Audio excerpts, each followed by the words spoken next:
भद्रकर जनाशुना राजनेता नवीन पट्टनायक मंत्रिमंडल रे जे मंत्री थिले बिजू बाबू समय जे राजनीति रे अछंती प्रफुल्ल सामल जांकर बयस 78 वर्ष सी वर्तमान धर्म संकट रे पड़िचंती। धर्म संकट एथिपाई जे बापा बीजेडी रे पुओ 2 जण आउ भौणी भारतीय जनता पार्टी को चलीगले।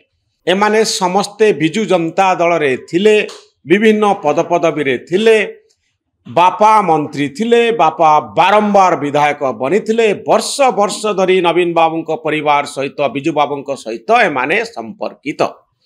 किंतु समयर चक एमती बदली जाए। बदली जाउथिबा समय रे बिजू जनता दल निष्क्रिय हो जाए। आउ यारी भितरे केही देखि पारु नाहंती जे बिजू जनता दल रे रहिले आमर भविष्यत उज्जवल हबो। एका कथा सामल परिवार रे मध्य देखिबा पाई मिलिछि। प्रफुल्ल सामल को पुओ माने भाबु नाहंती जे बिजू जनता दल रे आमर भविष्यत सुरक्षित। तेणु से माने भारतीय जनता पार्टी को जीवा पाई निष्पत्ति नेले। आउ ए निष्पत्ति नवा पूर्वरु जेतबळे गंडगोलिया परिस्थिति सृष्टि हला, सोशल मीडिया रे चर्चा हला, बयानबाजी आरंभ हला, नवीन बाबू प्रफुल्ल सामल को डाकिले। आउ भद्रक मामला रे हस्तक्षेप करबा पाई करिले। कारण तांको पुओ आउ तांको भौणी चाहुचंती बीजेपी रे मिसि जिवे। एंटायर भद्रक जहाँ बिजू जनता दल गड़, बिजू जनता दल गड़ भितरे भारतीय जनता पार्टी ए जो दबदबा वर्तमान भद्रक रे देखिबा पाई मिलिबो। कथा होउची एठी धर्म संकट रे पड़िथिबा प्रफुल्ल सामल को आपण कांग्रेस नेता सुरेश राउतराय बा सुर राउतरायଙ୍କ सहित तुलना करि पारिबे। सुर राउतरायଙ୍କର सही कन्फ्यूजन, सही द्वंद्व इलेक्शन समय हेतिला। तांकर 2 पुओ मनमत आउ सिद्धार्थ 2 जन जाक 2टी पार्टी रे मिसिबा पाई निष्पत्ति कले। मनमत बिजू जनता दल रु टिकेट नेले, आउ सिद्धार्थ कांग्रेस रु टिकेट नहीं लड़िले। आउ एतिकी बेले बापांकर द्वंद्व बढ़ीगला। बापा चाहिले मनमतଙ୍କ सहित रही प्रचार करिबा पाई एवं प्रचार को मध्य ओलेइले, शंख चिन्ह देखेले, जहा फल रे कांग्रेस तांकु सस्पेंड कला। प्रफुल्ल सामल को मध्य सही प्रश्न पचरा जाउची जे आपणक पुओ बीजेपी रे आपण बिजू जनता दल को केमती शक्तिशाली करिवे, बीजेडी केमती आपणक नेतृत्व को विश्वास करिवो। जेतबळे पुओ बीजेपी को चली जाउची, पुओ बापंक भितरे जदी बुझामणा नाही, ताहले किभଳି भाबरे आपण भद्रकर नेतृत्व नेबे।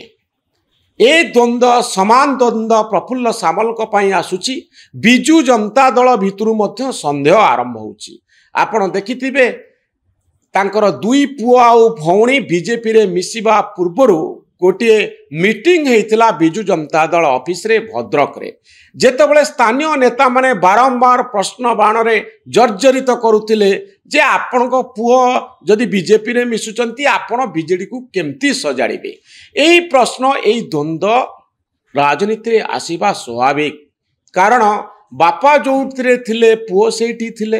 वर्तमान पुओ पळेई गले, बापा एठी अछंती। संदेह प्रकाश पाउची जे पुओ बीजेपी रे जोगदबा पछरे, भौणी बीजेपी रे जोगदबा पछरे नीरव समर्थन प्रफुल्ल सामल कर अछि कि?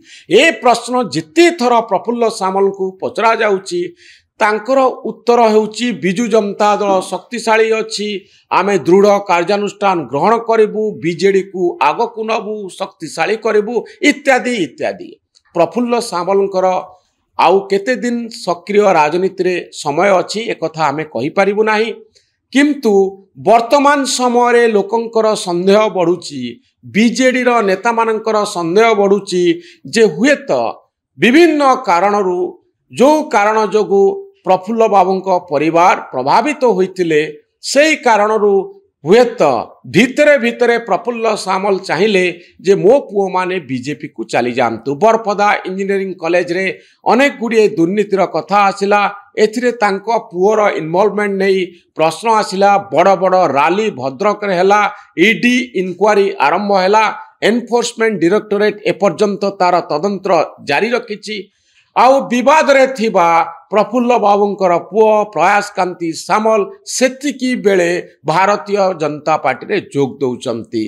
प्रश्न उठुची पुओ जो निष्पत्ति नेले ताहा बापांक सम्मति रे होईची ना पुओ इंडिपेंडेंटली निष्पत्ति नैचंती। गोटी परिवार रे रहिथिबा बापा पुओ एमाने कोन आलोचना करिसंती ना नाही। बिना आलोचना रे निष्पत्ति नेले कि पुओ माने बापांक कथार कोनोसी गुरुत्व नाही आमे निष्पत्ति नबु। आउ गोटे कथा हेउची जो पुओ मानकर कथा आज चर्चार प्रसंग होईची सेई पुओ माने राजनीति रे बेसी बाट जाई पारि नाहंती। एमानकर परिचय हेउची जे आम बापा मंत्री थिले, आम बापा वरिष्ठ नेता। ए होउची प्रफुल्ल बाबूंक दुई पुओंकर परिचय। एमानकर निजस्व परिचय किछि नाही। एमाने उल्लेखनीय काम सेभଳି किछि करि नाहंती।